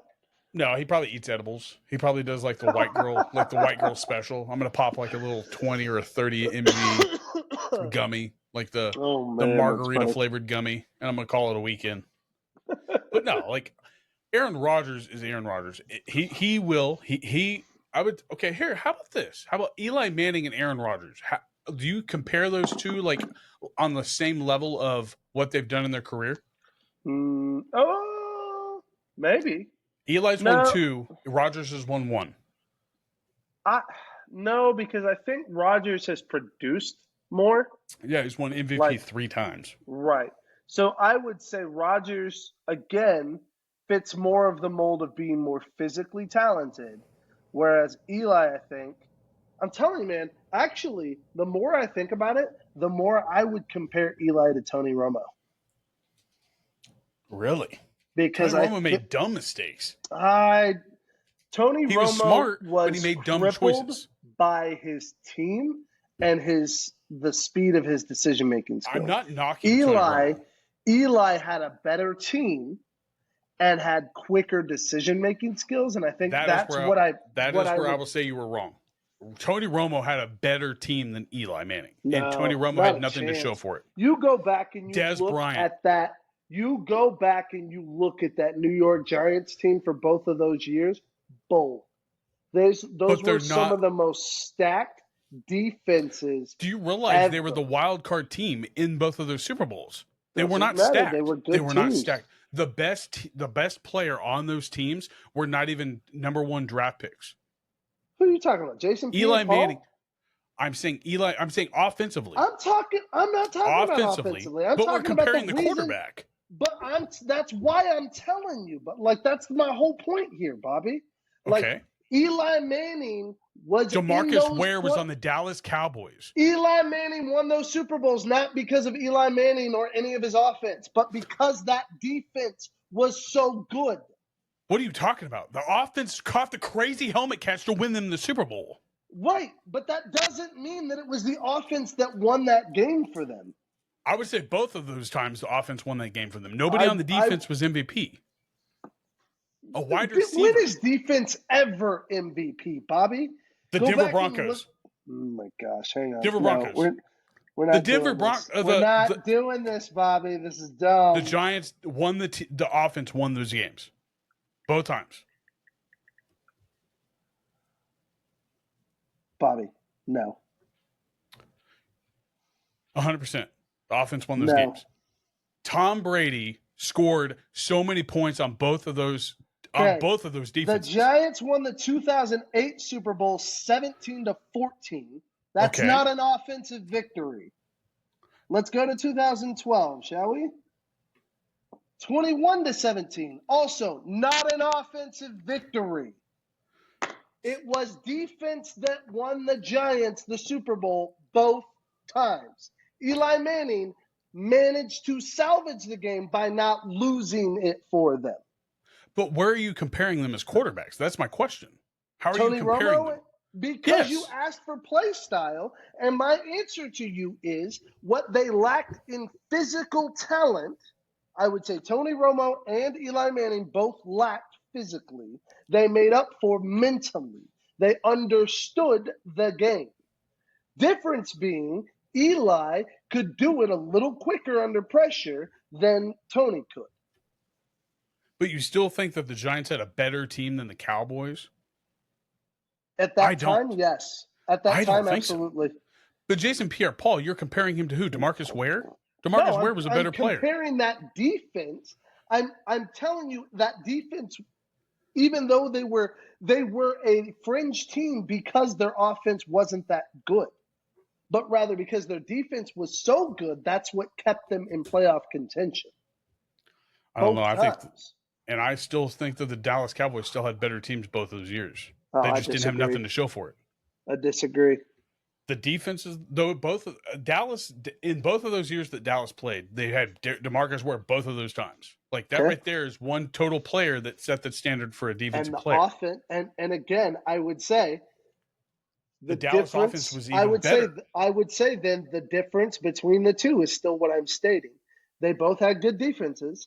The difference was Tony Romo couldn't make the decisions fast enough on offense to get the job done, where Eli could. I just can't compare the two. Comparatively, I think the two are very similar quarterbacks.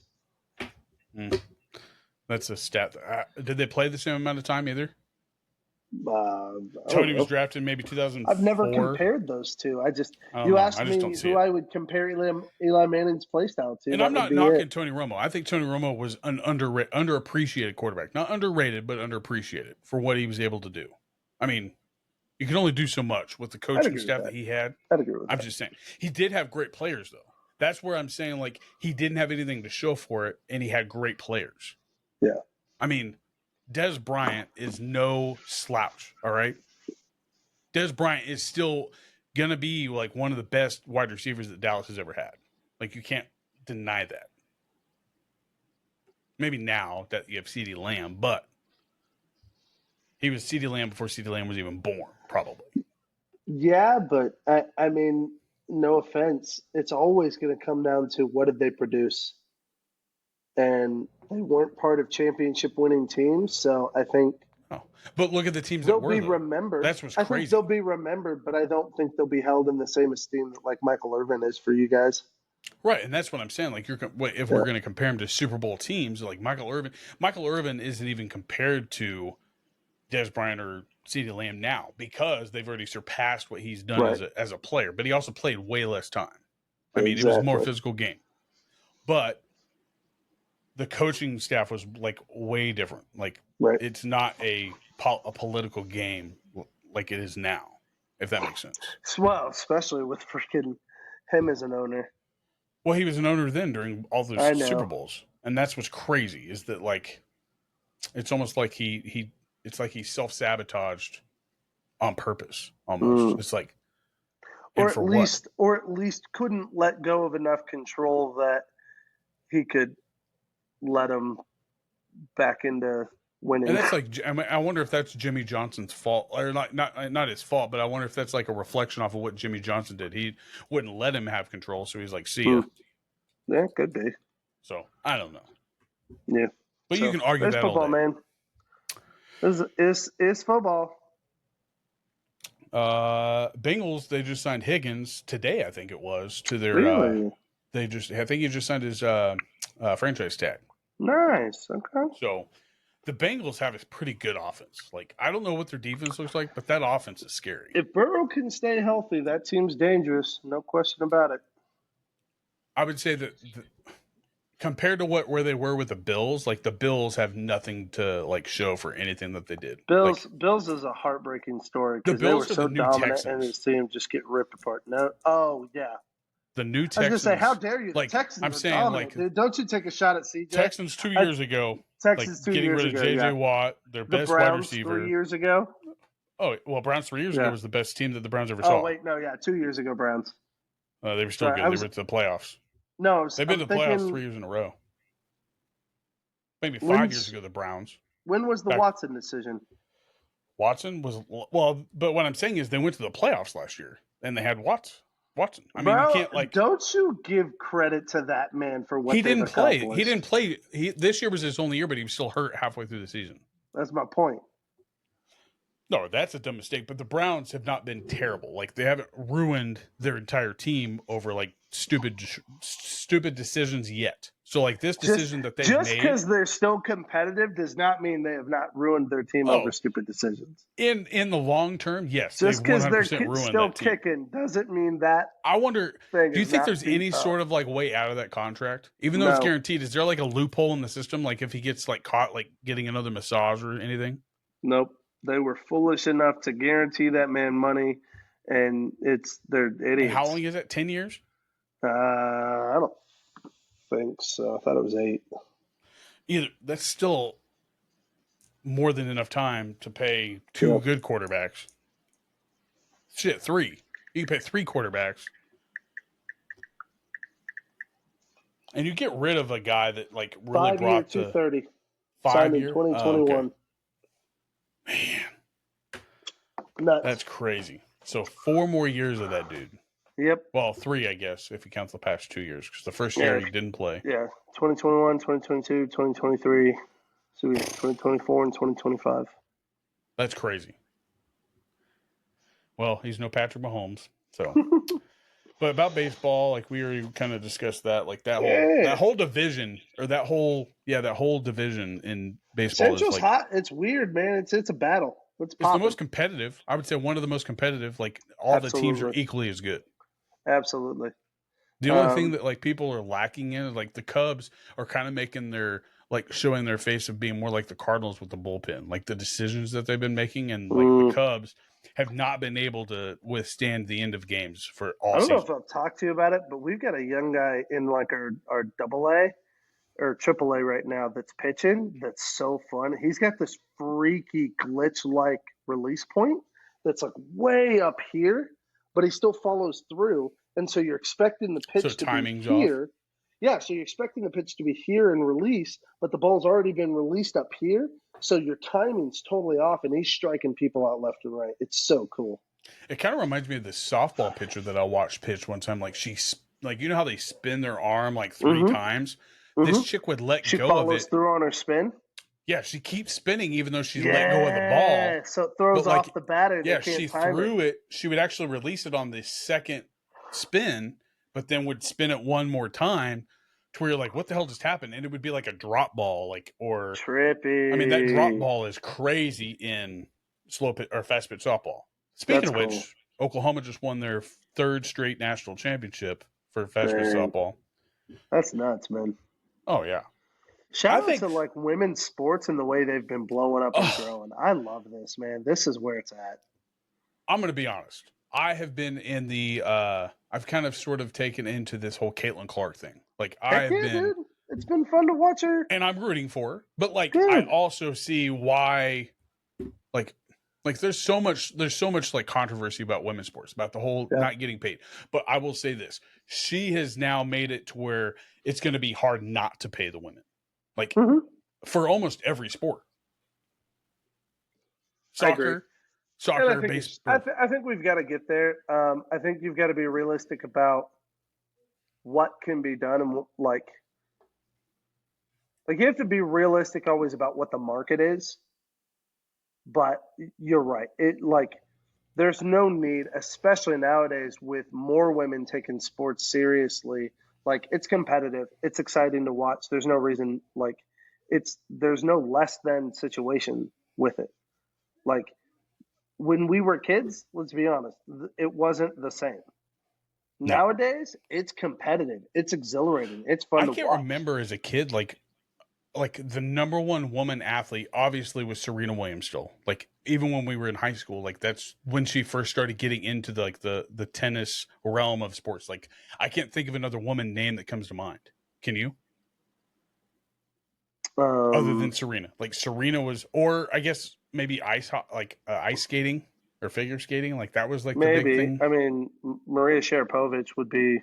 Yeah. But was it because she was good or because she was good looking? Because there's a difference. Definitely the latter, for sure. I don't even know how good of a tennis player she Maria was. I just know I had a Sharapova. But huge what about the crush on other her. chick, the one that she can't participate in a certain level of tennis anymore because of some like contract controversy or something like that? It was another gal, like a blonde gal, like kind of like Maria Sharapova, but it was in that same realm. Is that Anna Kournikova? Anna Kournikova, yeah.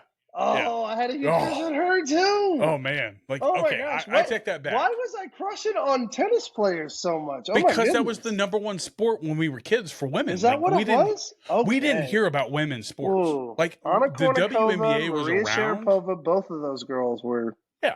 But again, you're right. It wasn't about their talent. It was about how attractive they were. And nowadays, Caitlin Clark, and this isn't a shot at her. I think she's a pretty girl, but it's about her talent, dude. It's so freaking fun to watch her ball out on the court. Like, she is playing with the same tenacity compete, as like a male, and that's it. And I feel bad saying that because it's not as if like Anna Kournikova. I just love saying that name, and Maria Sharapova. It's not as if like they weren't talented and weren't playing with tenacity and ferocity. I just don't think it was as passionate. Like that was a popularity contest, not a talent contest. Right. Now it feels like it's more about the competition. Yeah, and the will and the willpower to like succeed or do like to win for like playing like Kobe. There's something we have to be hard. honest here, and I'm not trying to be like that guy, but I do want to say there's a part to women's sports that we have to continue to leave space open to allow them to be beautiful. Does that make sense? Yeah. Like women are not men.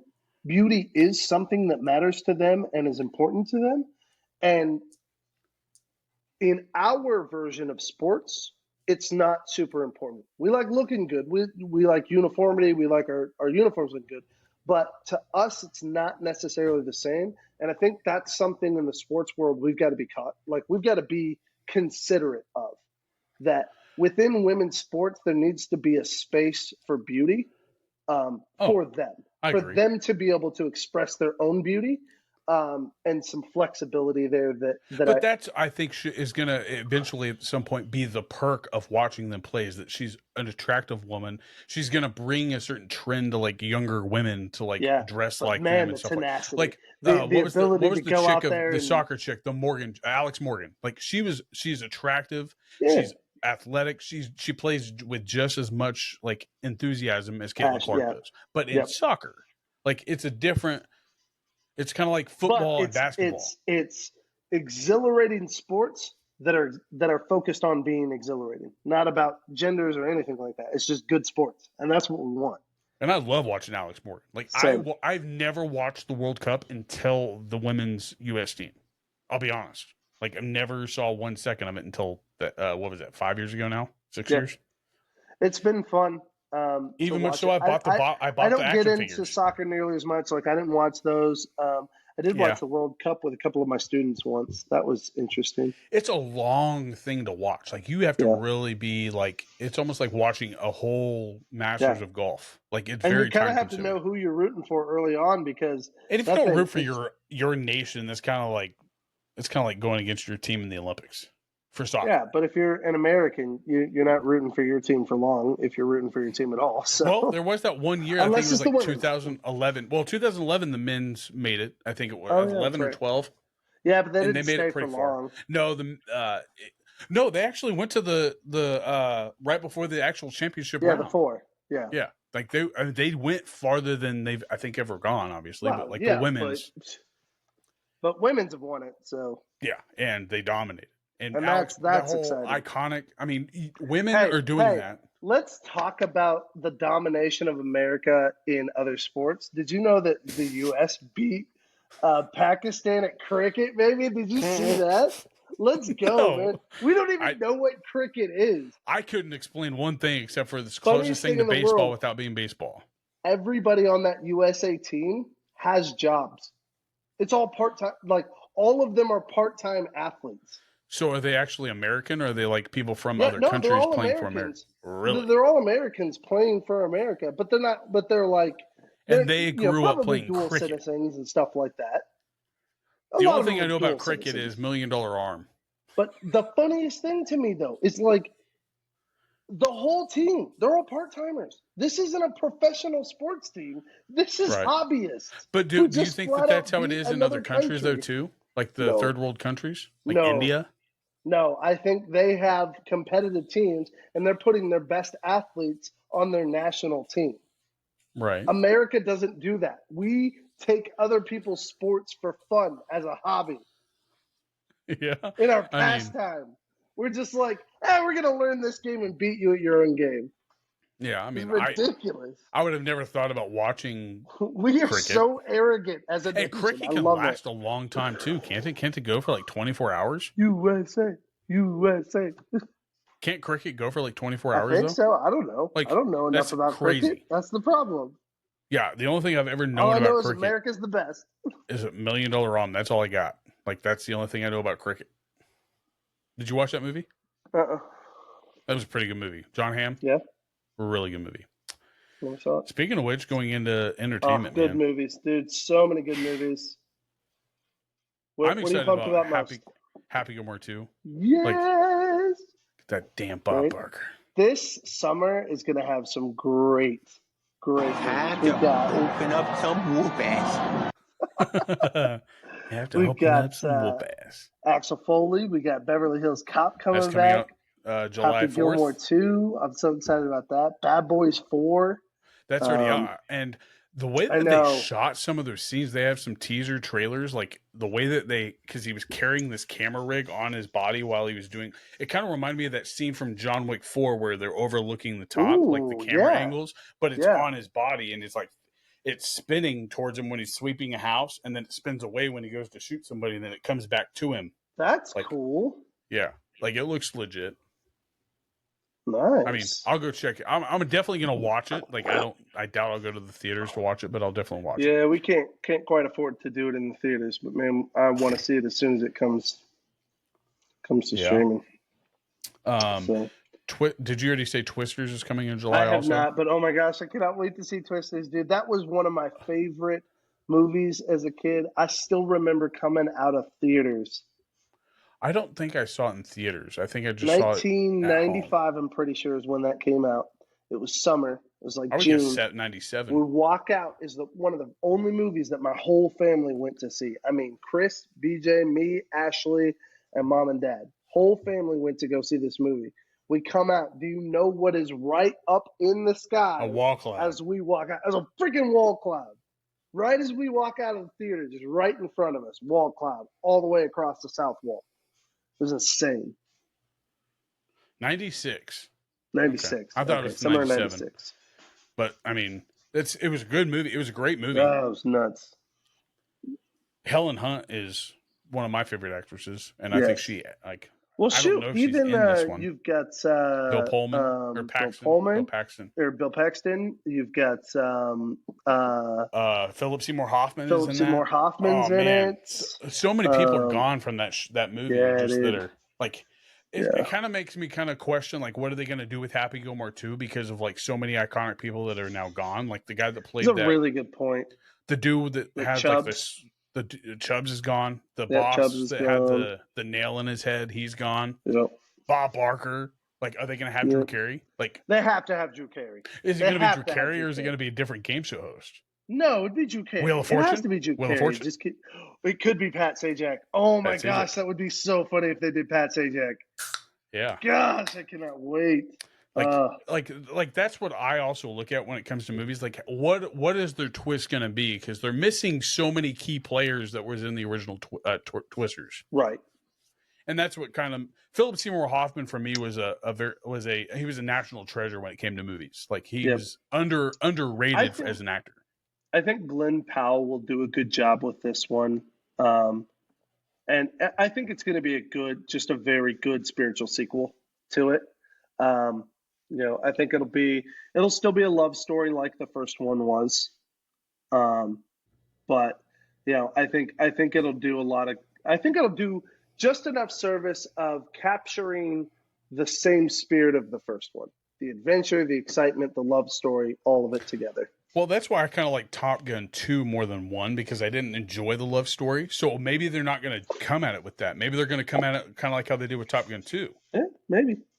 Kind of like, but there was a love story in Top Gun 2. They just didn't. It didn't have the. But it wasn't like. What's crazy is that like the chick that they had playing the original character, like they had different names. She lived in the same house as the original one, but she had a completely different name and a total different job. Like she wasn't in the military. Like that's bizarre to me. Did you know that? What? Say that again. Okay, the chick that played in the original was Kathy McGillis or Kelly McGinnis. McGillis. Kelly McGinnis, yeah. Okay, yeah, like her character. I mean, now that she wasn't in 2. They exchanged her character for somebody that lived in the same house as she did in the first one, but they changed the character's name and her job. Like she was not in the military like Kelly McGillis was. What are you talking about? That chick was supposed to be her, but she's they changed a daughter. her name. No, they reference her in the first movie. Huh? He talks about going out on a date with the chief or somebody's daughter. It's a general's daughter or something like that. That's who she is. She's referenced in the first movie. That's the connection. But she's living in the house of Kelly McGillis. No. She's not a new character. She's a girl that is referenced as a date before Kelly McGillis. Hang on. I didn't know that. I just thought that they were trying Jennifer to change Connelly's the whole role. character oh gosh, hang on. Her husband was in the military and he like left. No. He like left. Yeah, she left him for another woman, moved to Hawaii. Who are you talking about? Jennifer The woman Connelly's? that ran the bar. The woman that ran the bar. You missed the whole freaking plot. Her daughter was sitting in the bar when Tom Cruise came in and she goes, "How's your dad?" Her husband for a woman. Her husband left her for another woman. Oh, okay. To Hawaii. You were not being clear. That's what I said, though. I said her husband left her for another woman to Hawaii. Okay. Penny, yeah. She's not physically in it, but she does exist. She's mentioned in passing. In the first one? Yes. Maverick, now decades into his... Oh, wait, no, hang on. One scene, Maverick's past exploits are said to include a history of high-speed passes over 5 air control towers and 1 admiral's daughter. And Goose mutters Penny's name under his breath. So she's literally just referenced in the first movie, but her character is in the first movie as a reference. Okay, she's this admiral's daughter. Because they have her living in Kelly McGillis' house from the first one. Which, I mean, that makes sense, but... And she's driving the same car as Kelly McGillis. That car, that iconic car that she's waiting by at the end of the second one, is the same car Kelly McGillis is driving in the first one. It's like a silver... It's the same car that they gave the astronauts when they came back from the moon landing. Or the moon mission. One of the moon missions. I sort of hear you now. Can you hear me now? I can. Hey, can you hear me? It's just going to re-record on a different track. But did you get what I was saying about the car? Yes. I don't know if that's accurate either, but I'll trust you. Well, you don't remember the car that Kelly McGillis is driving? The silver Corvette? Well, that's fine. But what Jennifer Connelly's driving is a 1973 Porsche 911. So those are different vehicles. Maybe it's not a Corvette then. I don't think it looks the exact same. That's why I was bringing it up. I thought they were trying to create a character to portray Kelly McGillis without actually bringing up that character. No, what they're trying to do, it was also a Porsche, by the way. She's driving a 1958 Porsche 356 Speedster. So similar cars, but not the same car. But no, the premise, I think, was to kind of indicate that Maverick's always been kind of a ladies' man and has trouble tying himself down with anyone. So I just thought it was weird. Because if you notice with the Admiral's daughter, he doesn't end up with her either. The Admiral's daughter? What do you mean? Jennifer Connelly's character. At the end of the second one, they do. Yeah, he doesn't. He doesn't end up with her. What are you talking about? They fly off into the sky together. That's how it ends. Is them in a plane together. He retires, stays in San Diego, and they fly off into the sky in his personal airplane. Oh, yeah. Never mind. You're right. Don't mess with my eidetic memory. Eidetic memory in my butt. You're so full of it. But like that's what I thought they were trying to do was like trying to wipe away Kelly McGillis's whole character and create her from something that wasn't ever there. And that's why I was like, this is weird, because like there was a lot of beef with Kelly McGillis, and that's why I was bringing it up. Well, it's just because she wasn't invited back. I mean, she didn't. No, she actually sued the original Top Gun director for portraying her to be a sexual figure, and that's why she was raped. What? Like that was.